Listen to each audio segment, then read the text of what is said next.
तो सुहागरात का दिन होता है। दूल्हा जब दुल्हन की घूंघट को उठाता है, उठाने के बाद बेहद ही खुश होने लगता है, क्योंकि उनकी दुल्हन इतनी खूबसूरत ही थी। जब दूल्हा का नज़र दुल्हन के ऊपर पड़ता है, देखता है कि दुल्हन रोने लगती है, उनकी आंखों से जो है आंसू बहने लगती है। दूल्हा कहता है कि आखिर तुम रोती क्यों हो? मेरे पास हर वो चीज़ है जिसके तुम्हें मैं दे सकता हूँ और तुम्हें मैं हर खुशी दे सकता हूँ। तो दुल्हन कहती है कि आज की रात जितना भी तुमको खुशी देना है, तुम मुझे आज तुम खुशी दे दो, और आज की रात तुम्हें जो भी करना है मेरे साथ कर सकते हो, क्योंकि आज की रात तुम्हारी है। कल जो मेरी लाश जो होगी, मेरी लाश को जो है मेरे मायके ज़रूर भिजवा देना। आप देख रहे हैं रियल स्टोरी। आज मैं आपको सच्ची घटना से रूबरू कराने वाला हूँ, क्योंकि ये घटना जो है उत्तर प्रदेश के कानपुर ज़िले के हैं। कानपुर ज़िले के एक बगल ही में एक गांव होता है। इस गांव में 4 लड़की जो है कॉलेज जाया करती है। कॉलेज उनके घर से जो है 20 किलोमीटर दूर होता है। इसी रास्ते में एक नदी होता है और नदी के ऊपर एक खूबसूरत ब्रिज होता है। इसी ब्रिज से हर रोज़ ये चारों लड़की आना जाना करती है, और चारों लड़की जो है बीएससी फाइनल ईयर्स में पढ़ाई करती है। इसी ब्रिज के नीचे जो है एक मल्लाह जो है मछली पकड़ता है, और इसका नाम सोनू होता है। वो लड़का बेहद ही खूबसूरत होता है। तो चारों लड़की जब आपस में कॉलेज जाती है, तो आते वक्त जो है सीमा की नज़र सोनू के ऊपर पड़ता है। जब देखता है कि सोनू मछली पकड़ता है, तो सीमा भी सोनू के पास जाती है और कहने लगती है कि मुझे भी मछली पकड़ना सिखाओ। तो सोनू कहता है कि तुम इस सब के बीच में क्यों आते हो? ये अच्छा काम नहीं है, वो बहुत ही गंदगी काम है। सीमा कहती है कि मैं खा सकती हूँ तो मछली पकड़ नहीं सकती हूँ, इसमें क्या गंदगी की बात है। सीमा और उनकी सहेलियाँ 4 होती है, चारों जो है बैठ जाती है और मछली पकड़ता है। मछली उनके जाल में जब फंस जाता है, जब सीमा जो है उनको खींचने लगता है तो खींच नहीं पाता है, और सोनू से कहता है कि तुम भी मेरे हेल्प करो और मछली को अंदर लेके आओ। सोनू जब उनके हाथ के ऊपर हाथ डालता है और मछली को खींचने लगता है, तो उसी दरमियान जो है सोनू को सीमा से प्यार हो जाता है। वो चारों लड़कियां जो है घर आ जाती है, और सोनू जो है इसी सोच में रहता है कि सीमा आखिर कहाँ चले गई।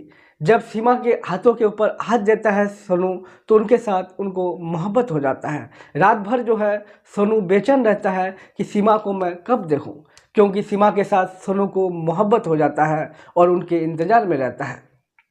दूसरा दिन सुबह होता है। सुबह होते ही जो है सोनू किनारे चला जाता है और जाके बैठ जाता है। जब 9 बजता है, 9 बजने के बाद जो है सीमा उसी रास्ते से कॉलेज जाया करती है, और देखता है कि सोनू उस दिन सुबह ही आ जाता है। जब सीमा को सोनू देखता है और पूछने लगता है कि इतने तुम सवेरे आज क्यों आ गए हो? सोनू कहता है कि नहीं, यूं ही आ गया हूँ। सीमा कहती है कि तुम अभी रुकना, फिर मैं जो है 3 बजे आके मछली पकड़ूंगी। सोनू कहता है कोई बात नहीं, मैं रुकूंगा, क्योंकि दोस्तों सोनू जो आता है ये सीमा ही के लिए आता है, और दूसरा क्या काम होता है। अगर वो बोलता कि 4 बजे तक रुकना तो 4 बजे तक रुकता, क्योंकि सीमा के प्यार में जो है सोनू पागल हो जाता है। सीमा उसी रास्ते से कॉलेज चले जाती है। कॉलेज से आते वक्त जो है सोनू के पास फिर से जाता है और 2-4 मछलियाँ पकड़ता है। पकड़ने के बाद सोनू कहता है कि आज की मछलियाँ जो है तुम अपने घर लेके चले जाओ, क्योंकि मैं ये सब मछलियाँ क्या करूँगी। सीमा की सहेलियाँ कहती है, और सीमा कहती है कि हम लोग ये सब मछली लेके कहाँ फिरेंगे, तुम अपने घर लेके चले जाओ। सीमा की सहेलियाँ कहती है कि तुम अगर मुझे भून के खिलाओगे तो हम लोग खा सकते हैं। सोनू को ये कहकर सीमा और उनकी सहेलियाँ घर आ जाती है, और सोनू भी अपने घर चला जाता है। फिर चौथे दिन जब सीमा और उनकी सहेलियाँ जब कॉलेज जाती है, तो देखता है कि सोनू जो है रास्ते में फिर बैठा हुआ रहता है, और चारों लड़कियां जो है कॉलेज चली जाती हैं। आते वक्त देखता है कि सोनू फिर मछली पकड़ता है। सीमा और सोनू की सहेलियाँ जो है सब जाती है सोनू के पास और बैठता है। देखता है उस दिन सोनू जो है मछली को भून के लाता है, और कहने लगता है कि देखो। सीमा और उनकी सहेलियाँ खाने से इनकार करती है। बाद में फिर कहता है कि देखो, मैं तुम्हारे लिए ही लाया हूँ, तुम लोग खा लो। सीमा की सहेलियाँ और सीमा खाने लगती है। खाने के बाद घर जब लौटती है, तो सीमा की सहेलियाँ जो है सीमा को कहने लगती है कि तुम्हारे साथ जो है सोनू को मोहब्बत हो गया है, देखो तुम्हारे लिए जो है सोनू मछलियाँ को भून के लाया है। इस बीच में जो है सीमा को भी सोनू से मोहब्बत हो जाता है, और घर आके रात भर जो है सोनू के बारे में सीमा सोचती रहती है। जब रात भर सीमा को नींद नहीं आती है, तो फिर सुबह होता है, और इसी रास्ते से जो है सीमा फिर कॉलेज की ओर निकल जाता है।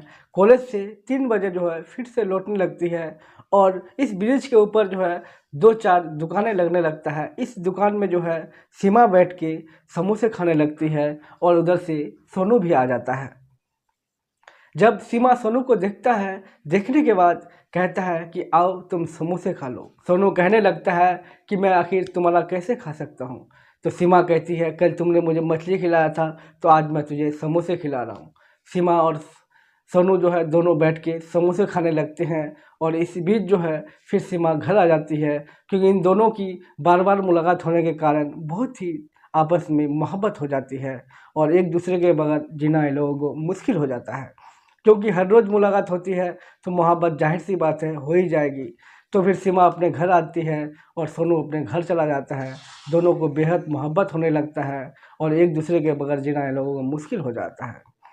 इस दरमियान जब ये लोग अलग अलग जगह में मुलाकात करने लगते हैं तो प्यार ऐसी चीज़ है दोस्तों कि सबको पता चल ही जाता है। एक दिन सीमा के घर वाले को पता चल जाता है और सीमा के खिलाफ जो है कार्रवाई करने लगती है और 2-4 लड़के मिलकर जो है इस ब्रिज के ऊपर आता है और सोनू को पकड़ लिया जाता है और सोनू को जो है मारने लगते हैं। जब सोनू को लात जूते लगने लगता है, सोनू को बहुत पिटाया जा रहा है और उनके ऊपर जो है एक दिन फर्जी केस दायर किया जाता है और एफआईआर कर दिया जाता है। सोनू को जो है 4 महीने के लिए जेल भेज दिया जाता है और इस दरमियान जो है सीमा की कहीं और शादी तय कर दिया जाता है। जिस लड़का के साथ सीमा की शादी तय करता है उसका नाम दीपक होता है। दीपक को नहीं पता होता है कि सीमा जो है सोनू के साथ मोहब्बत करता है।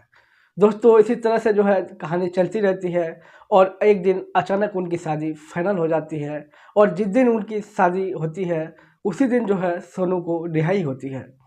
उस दिन जब वो जेल से आता है और सुनता है कि सीमा की जो है शादी तय हो गई है, क्योंकि दीपक जो है सोनू का फ्रेंड लगता है, वो कोई और नहीं दीपक का दोस्त ही था। जब सोनू अपने दोस्त के पास आता है तो पूरी कहानी उनको बताने लगता है।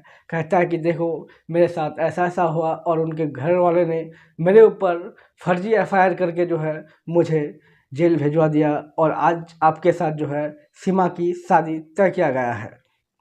ये सुनकर दीपक कुछ नहीं बोलता है, खामोशी रह जाता है और कहता है कि ये बात अगर पहले ही मुझे बताते तो शायद आज मैं इस मुकाम पे नहीं आता। क्योंकि दोस्तों उनका शादी का डेट तय हो चुका था और शादी का भी हर चीज़ हो चुका था। और उनको दोस्त सोनू को कहता है दीपक कि देखो अगर तुम्हारे साथ वो सच्ची मोहब्बत करती है तो एक रात के बाद मैं उसको बोलूँगा कि तुम्हारे पास चला जाए। अगर तुम्हारे पास वो चला जाएगा तो मैं खुशी खुशी उनको रिहाई के साथ तुम्हारे साथ मैं अलविदा कर दूँगा। सोनू कुछ नहीं बोलता है, खामोशी के साथ रहता है और दीपक और सीमा की शादी हो जाती है। शादी होने के बाद जब लास्ट जोड़ी मनाया जाता है तो उसी दिन उसी सुहाग रात के दिन दीपक जब उनका घूंघट उठाता है, उठाने के बाद बेहद ही खुश होने लगता है, क्योंकि सीमा इतनी खूबसूरत थी। देखने के बाद वो बेहद खुश होता है और खुश होने के बाद सीमा की तरफ जब देखता है, देखने के बाद देखता है कि सीमा की आंखों में आंसू बहने लगती है और सीमा से कहती है कि तुम आखिर रोते क्यों हो, तुम्हें मैं हर खुशी दूंगा जो तुम्हें चाहिए। सीमा कहती है कि आज की रात जितना खुशी देना हो तुम मुझे दे दो, कल जो है मेरी लाश को मेरे मायके ज़रूर भिजवा देना। ये सुनते ही दूल्हा दीपक जो है घबरा जाता है और उनके साथ कुछ नहीं कहता है। दोस्तों सुबह होती है, सुबह होने के बाद सीमा जो है खुदकुशी करने के लिए एक नदी के किनारे जाते हैं और जहाँ पे डुबकी लगा देते हैं। लगाने के बाद सीमा की डेथ हो जाती है और सीमा मर जाती है।